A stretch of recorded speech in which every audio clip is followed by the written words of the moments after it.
Welcome to The Explainer. Today, we're jumping right onto the tracks to explore two incredible railway breakthroughs that are, honestly, completely reshaping how we all travel. We're going to look at some amazing innovations in both the digital and the physical world of trains. So let's get right into it.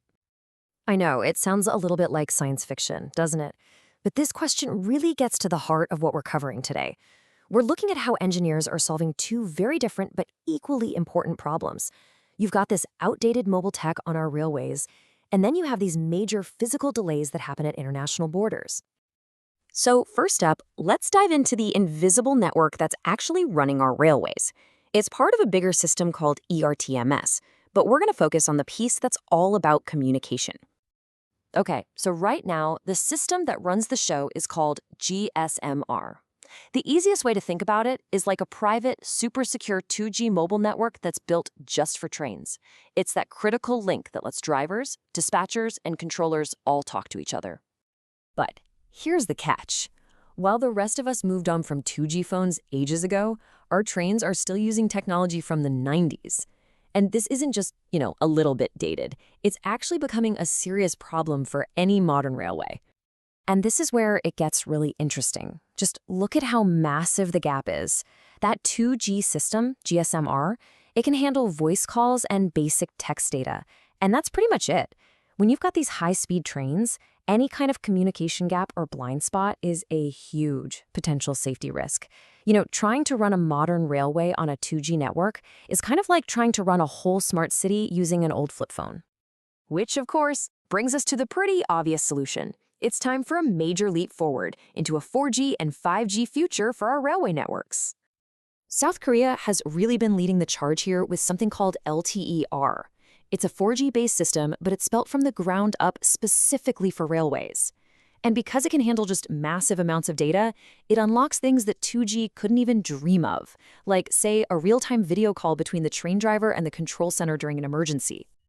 And get this is the real-world impact. When you have faster, more reliable communication, your entire train control system gets smarter.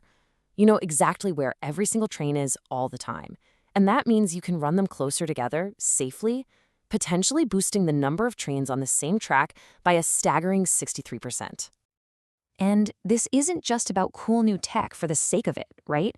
We're talking about massive financial benefits. On just one railway line in South Korea, the Jola Line, this upgrade is expected to save nearly 5 billion won every single year, just from better efficiency. And make no mistake, this transition is already well underway. The old 2G system is officially on its way out, with a hard deadline right around 2030. And in the meantime, work is already starting on the next big step, a 5G-based system that will let railways leapfrog 2 whole generations of technology. All right, so that's the digital side. Now, let's switch gears and move from the invisible world of data to a very physical, very old problem, what's known as the Great Gauge Divide. It's actually a pretty simple concept. Track gauge is just the width between the two rails, and there is a global standard, 1,435 millimeters, that's used in most of the world, and that lets trains travel pretty seamlessly across a lot of borders. But, of course, it's not quite that simple. For all kinds of historical reasons, some countries, like Russia and its neighbors, use a wider gauge of 1520 millimeters. And this creates a break of gauge, which is literally a physical point where a train just can't go any further. For decades, the solution to this has been this incredibly slow and, clunky process. At the border, they literally lift the entire train car up with massive jacks. They take the wheel assemblies, which are called bogies, out from under it, and then they roll in a new set with the right gauge. It's exactly as complicated as it sounds. But what if the train didn't have to stop at all? What if the wheels themselves could just adapt? Well, this is where our next brilliant innovation comes in. The modern solution is, honestly, it's a thing of beauty. The train, which has these special variable gauge axles, just slowly rolls through a special facility. And as it moves, the wheels get unlocked, guide rails slide them to the new width, and then they're automatically locked back in place. The whole thing just takes a few minutes. And this isn't some futuristic prototype, you know? This technology is already out there and being used all the time. It's huge in Spain, for example, which has a mix of different track gauges. But it's also used on these key international routes, connecting countries that would otherwise be cut off from each other by their railways. So now, let's see what happens when you combine this amazing gauge-changing tech with the world's most advanced high-speed trains. This is where we start paving the way for a truly connected continent. China recently unveiled an absolute game changer, a bullet train that not only changes its own gauge automatically, but is also designed to travel at a blistering 400 kilometers per hour.